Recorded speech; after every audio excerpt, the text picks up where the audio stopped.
श्रीमद्भगवद्गीता अध्याय 9.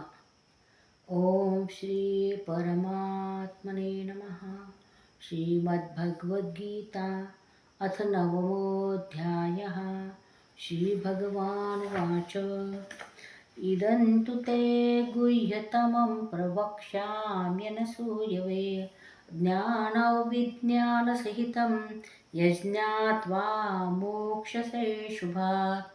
राजविद्या राजगुह्यं पवित्रमिदमुत्तमं प्रत्यक्षावगमं धर्म्यं सुसुखं कर्तुमव्ययम्. अश्रद्धधाना पुरुषा धर्मस्यास्य परन्तप अप्राप्यमान् निवर्तन्ते मृत्युसंसारवर्त्मनि. मया ततमिदं सर्वं जगदव्यक्तमूर्तिना मत्स्थानि सर्वभूतानि न चाहन्तेष्वस्थितः न च मस्तानि भूतानि पश्य मे योगमैश्वरम्. भूतभृन्न च भूतस्थो ममात्मा भूतभावनः. यथाकाशस्थितो नित्यं वायुः सर्वत्र गोमहान् तथा सर्वाणि भूतानि मत्स्थानीत्युपधारय. सर्वभूतानि कौन्तेय प्रकृतिं यान्ति मामिकां. कल्पक्षये पुनस्तानि कल्पादौ विसृजाम्यहं. प्रकृतिं स्वामवष्टभ्य विसृजामि पुनः पुनः. भूतग्राममिमं कृत्स्नम् अवशं प्रकृतेर्वशात् न च मां तानि कर्माणि निबध्नन्ति धनञ्जय. उदासीनवदासीनम् असक्तं तेषु कर्मसु मयाध्यक्षेण प्रकृतिः सूयते सचराचरम्. हेतुनानेन कौन्तेय जगद्विपरिवर्तते. अवजानन्ति मां मूढा मानुषीं तनुमाश्रितं. परं भावमजानन्तो मम भूतमहेश्वरम्. मोघाशा मोघकर्माणो मोघज्ञानाविचेतसः राक्षसीमासुरीं चैव प्रकृतिं मोहिनीं श्रिताः. महात्मानस्तु मां पार्थ दैवीं प्रकृतिमाश्रिताः. भजन्त्यनन्यमनसो ज्ञात्वा भूतादिमव्ययं. सततं कीर्तयन्तो मां यतन्तश्च दृढव्रताः. नमस्यन्तश्च मां भक्त्या नित्ययुक्ता उपासते. ज्ञानयज्ञेन चाप्यन्ये यजन्तो मामुपासते.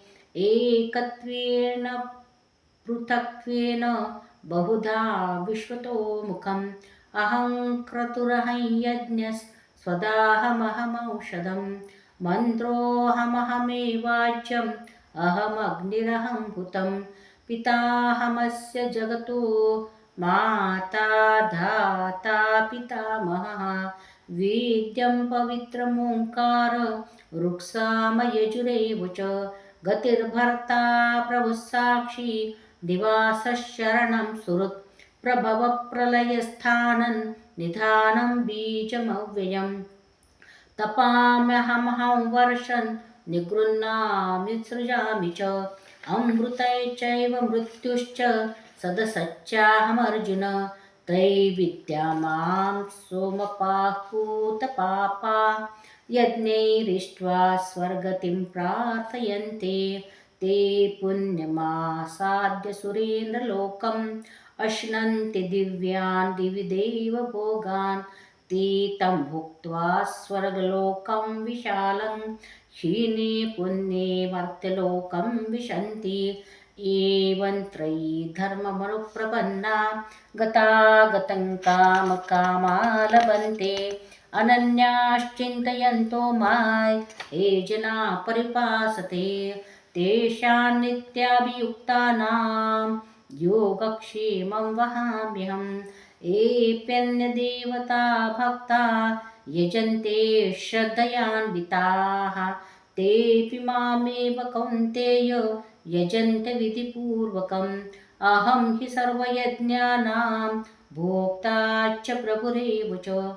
न तु मामभिजानन्ति तत्त्वेनातश्च वन्तिते यान्ति देवव्रता देवान् पितॄन् यान्ति पितृव्रताः भूतानि यान्ति भूतेजा यान्ति मद्याजिनोऽपि मां पत्रं पुष्पं फलं तोयै यो मे भक्ता प्रयच्छति तदहं भक्तुपरुतम् अश्नामि प्रयतात्मनः यत्करोषि यदश्नासि यज्जुहोषि ददासि यत्तपस्यसि कौन्तेय तत्कुरुष्व मदर्पणं शुभाशुभफलैरेवं मोक्षसे कर्मबन्धनैः सन्न्यासयोगयुक्तात्मा विमुक्तो मामुपैष्यसि समोऽहं सर्वभूतेषु न मे द्वेषोऽस्ति न प्रियः ये भजन्ति तु मां भक्त्या मयि ते तेषु चाप्यहम् अपि चेत् सुदुराचारो भजते मामनन्यभाक् साधुरेव समन्तव्यः सम्यक् व्यवसितो हि सः क्षिप्रं भवति धर्मात्मा शश्वच्छान्ति निगच्छति कौन्तेय प्रतिजानीहि न मे भक्त प्रणश्यति मां हि पार्थव्यपाश्रित्य येऽपि स्युः पापयोनयः स्त्रियो वैश्यास्तथा शूद्रास्तेऽपि यान्ति परं गतिं किं पुनर्ब्राह्मणाः पुण्या भक्ता राजर्षयस्तथा अनित्यमसुखल्लोकम् इमं प्राप्य भजस्व मां मन्मना भव मद्भक्तो मद्याजी मां नमस्कुरु मामे वैश्यसि युक्त्वैवम् आत्मानं मत्परायणः ॐ तत्सदिति श्रीमद्भगवद्गीतासु उपनिषत्सु ब्रह्मविद्यायां योगशास्त्रे श्रीकृष्णार्जुनसंवादे राजविद्या राजगुह्ययोगो नाम नवमोऽध्यायः। ॐ श्रीकृष्णार्पणमस्तु। शुभं भवतु।